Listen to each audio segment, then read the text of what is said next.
Hello everyone, সবাইকে welcome. এবার থেকে প্রশ্ন ফাঁস করলেই 10 বছরের জেল এবং সাথে 1 কোটি টাকা জরিমানা, এই নিয়ে নতুন নির্দেশিকা জারি করলো কেন্দ্রীয় সরকার এবং এই নিয়মটা লাগু হতে যাচ্ছে আগামী 1 জুলাই থেকে। তো এই নিয়ে আজকের ভিডিওতে আমরা বিস্তারিত আলোচনা করব। তো চলো ভিডিওটা শুরু করা যাক। আমরা সকলে জানি নিট ইউজি পরীক্ষা নিয়ে কত তর্ক বিতর্ক হয়েছে, সেখানে পেপার লিক হয়ে যাওয়া বা প্রশ্ন ফাঁসের অনেক তথ্য সবার সামনে এসেছিল এবং তার কিছুদিন পরেই যখন ইউজিসি নেট পরীক্ষা হলো, সেই পরীক্ষার একদিন পরেই কিন্তু সেই পরীক্ষাটা ক্যান্সেল হয়ে যায়, কারণ বলা হয় ডার্ক ওয়েবে সেই পরীক্ষার প্রশ্নপত্র লিক হয়ে যায়। তো ইউজিসি নেট এবং নিট ইউজি দুটো পরীক্ষা ক্যান্সেল হয়ে যাওয়ার পরে সরকারকে কিন্তু কড়া চাপের মুখে পড়তে হয় যে কী করে এই প্রশ্ন ফাঁস বা পেপার লিককে আটকানো যায়। তাই এর সমাধান হিসাবে নতুন একটা অ্যাক্ট পাশ করা হয়েছে পার্লামেন্টে গত ফেব্রুয়ারি মাসে। সেটা হচ্ছে পাবলিক এক্সামিনেশন অ্যাক্ট 2024, বা সেটাকে বলা হচ্ছে prevention of unfair means act 2024। এই অ্যাক্টটা কিন্তু গত ফেব্রুয়ারি মাসেই পার্লামেন্ট থেকে পাশ হয়ে যায়, কিন্তু এটা এখনও লাগু করা হয়নি।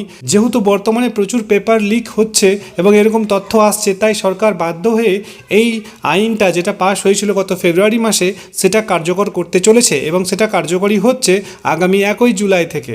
এই অ্যাক্টের মধ্যে কোন কোন নিয়ম নীতি রয়েছে সেগুলো একবার আমরা বিস্তারিত দেখে নেব, চলুন।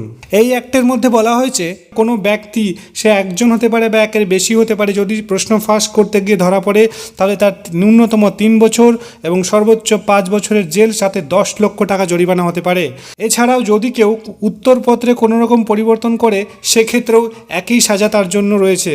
এবং একই সাথে যদি কোনো নিয়ামক সংস্থা বা পরীক্ষা আয়োজক সংস্থা পরীক্ষায় নকল বা কোনো রকম জালিয়াতি সম্পর্কে জানেন, মানে কোনো নিয়ামক সংস্থা বা পরীক্ষা আয়োজক সংস্থা, যেরকম এনটিএ একটা পরীক্ষা আয়োজক সংস্থা, যেরকম টিসিএস একটা পরীক্ষা আয়োজক সংস্থা, এরকম সংস্থাগুলি যদি কোনো রকম জালিয়াতি সম্পর্কে জেনে থাকেন কিন্তু রিপোর্ট না করেন, তবে তাদের 1 কোটি টাকা পর্যন্ত জরিমানা করা হতে পারে।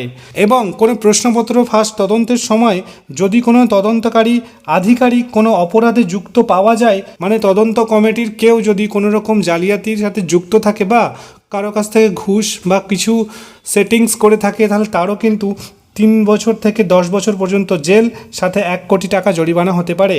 যদি পরীক্ষা আয়োজক সংস্থায় যেরকম এনটিএ বা টিসিএস এরকম সংস্থায় কোনো অপরাধে যুক্ত থাকে, তবে ন্যূনতম 5 বছর ও সর্বাধিক 10 বছর জেল হতে পারে, সাথে 1 কোটি টাকা জরিমানাও করা যেতে পারে। তো এই সমস্ত নিয়ম বিধিনিষেধগুলো পাবলিক এক্সামিনেশন অ্যাক্ট 2014-এ লেখা রয়েছে।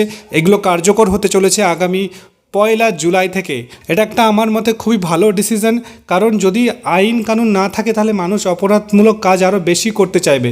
যদি এই আইনটা ঠিকঠাকভাবে কার্যকর করা যায়, যদি যেভাবে বলা হচ্ছে সেইভাবে মানা যায়, তাহলে ভবিষ্যতে অবশ্যই পেপার লিক বা প্রশ্নপত্র ফাঁস কিন্তু অনেকটাই কমে যাবে বলে আমার মনে হয়।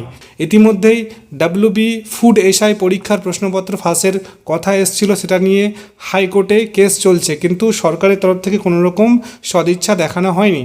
তো এরকম একটা নিয়ম যদি সর্বভারতীয় স্তরে লাগু হয়, তাহলে কিন্তু সমস্ত সরকার এটাকে মানতে বাধ্য থাকবে এবং এটা অবশ্যই একটা ভালো দৃষ্টান্তমূলক উদাহরণ হবে সকলের জন্য। তো আপনাদের কি মন্তব্য, এটা অবশ্যই জানাবেন কমেন্ট করে। দেখা হচ্ছে পরের ভিডিওতে। Thank you.